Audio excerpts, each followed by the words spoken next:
ذاکر آصف علوی نام کا بندہ، اس نے واقع کرب و بلا کو بیان کرتے ہوئے اپنے ماتم کے جواز پہ وہ بندہ دلائل دے رہا تھا۔ ہم ماتم سے نہیں روکتے تمہیں، تم کرو ماتم، کیونکہ جس سینے میں حضرت صدیق اکبر کا بغض ہو، جس سینے میں فاروق اعظم کی عداوت ہو، جس سینے میں عثمان غنی کے بارے میں کینہ بھرا ہوا ہو، پھر اس سینے کا حق بنتا ہے کہ وہ مار کھاتا ہی رہے۔ تمہارے لیے اللہ پاک کی طرف سے یہ سزا ہے جو قیامت تلک جاری رہے گی۔ لیکن اس بندے نے واقع کرب و بلا اور حضرت ابراہیم و اسماعیل علیہ السلام کی قربانی کا تقابل شروع کر دیا۔ مقام تفضیل کہ کس کو کتنی فضیلت حاصل ہے، یہ بڑا نازک مرحلہ ہے۔ اہل سنت و جماعت کا عقیدہ اور نظریہ یہ ہے کہ کسی غیر نبی کو کسی نبی پہ فضیلت حاصل نہیں۔ وہ ذاکر آصف علوی نام کا بندہ، وہ حضرت ابراہیم اور امام حسین کی قربانی کا تقابل کرتے ہوئے تاثر یہ دے رہا تھا کہ امام حسین کی قربانی حضرت ابراہیم اور اسماعیل علیہ السلام کی قربانی سے زیادہ حیثیت کی حامل ہے، اور وہ حضرت ابراہیم علیہ السلام سے زیادہ مقام و مرتبہ حضرت امام حسین رضی اللہ تعالیٰ عنہ کو دیا جا رہا تھا۔ کس سمت یہ لوگ چل پڑے کہ غیر نبی کو نبی پر فضیلت اور مقام و مرتبہ دیا جا رہا ہے۔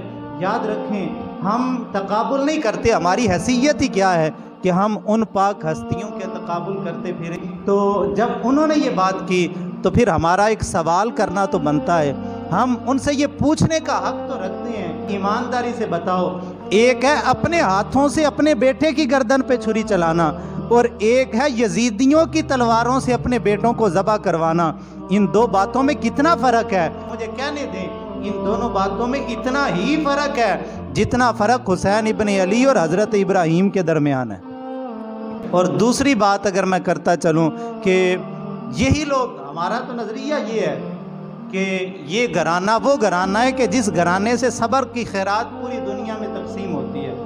آج بھی ہم نے دیکھا ہے بڑے بڑے دل گردے والے لوگ ہوتے ہیں، جوان میتیں گھر میں پڑی ہوتی ہیں، اور بڑے صبر والی مائیاں ہوتی ہیں کہ ان کی آنکھوں میں ایک آنسو بھی نہیں آتا، اور بڑے بڑے جگرے والے لوگ آج کے دور میں پیدا ہوئے ہیں۔ تو یار ایمانداری سے بتائیں، اگر آج کے دور میں اتنے صبر والی مائیاں پیدا ہو سکتی ہیں تو جس گھر سے صبر کی خیرات تقسیم ہوتی ہیں وہ پاک بیبیاں کیا بے صبری ہو گئی تھیں؟ معاذ اللہ تعالیٰ کہ ہم ایسی کسی کتاب اور کسی ہسٹری کو نہیں مانتے۔ اور یار سادہ سی بات ہے، واقع کرب و بلا کے اندر عینی گواہ یا امام حسین کے ساتھی تھے یا یزید کے لشکری تھے جنہوں نے اپنی آنکھوں سے واقع کربلا کو دیکھا۔ ان کے علاوہ کوئی تیسرا تو نہیں تھا جو واقع کربلا کو دیکھ رہا تھا۔ اور امام حسین کے ماننے والے تمام مردوں میں سے صرف ایک بچے تھے جن کا نام حضرت سیدنا امام زین العابدین حضرت علی بن حسین بن علی بن ابی طالب، حضرت امام حسین رضی اللہ تعالیٰ عنہ کے بیٹے لخت جگر حضرت سیدنا امام زین العابدین رضی اللہ تعالیٰ عنہ تنہا میدان کرب و بلا کے اندر بچے تھے۔ میں نے کہا اب عقل یہ تقاضا کرتی ہے ایسی کوئی روایت، ایسا کوئی واقعہ، ایسا کوئی قصہ جس سے اہل بیت اطہار کی شان، فضیلت، مقام و مرتبے میں کسی طرح بھی حرف آتا ہو۔ اب ہم دیکھیں گے آیا کہ اس کے راوی امام زین العابدین ہے یا کوئی اور ہے۔ آپ اٹھائیں تاریخ کی کتابیں، آپ اٹھائیں سیرت کی کتابیں، امام زین العابدین کی روایت تو پیش کرو کوئی واقع کربلا کے بارے میں۔ آپ نے تو زبان کو سی لیا تھا، آپ نے تو اپنے لب بھی بند کر لیے تھے، پھر کہاں سے سنا، کس نے بیان کیا؟ پھر راوی، عقل تو یہی کہتی ہے پھر وہ دوسری پارٹی ہوگی، اور ہم دوسری پارٹی کی کسی ایسی بات کو تسلیم نہیں کرتے جس سے اہل بیت اطہار کے مقام و مرتبے میں کوئی حرف آتا ہو۔ بے اجازت جن کے گھر میں جبرائیل آتے نہیں، قدر والے جانتے ہیں عز و شان اہل بیت، کہ میں یہ کیسے مان جاؤں مصر کے بازار میں چھین لے، شام کے بازار میں چھین لے کوئی ردائیں آپ کے ہوتے ہوئے۔ حضور یہ کیسے ہو سکتا ہے کہ اس پاک گھرانے کی بات ہو کہ جن کے سر کا بال اگر ظاہر ہو جائے تو سورج شرم کے مارے اپنا منہ چھپا لے، جن کے سر کے بال پہ کبھی سورج کی نظر نہ پڑی ہو، اس پاک گھرانے کی پاک بیبیوں کے بارے میں اس طرح کی باتیں کرتے ہوئے حیا نہیں آتی؟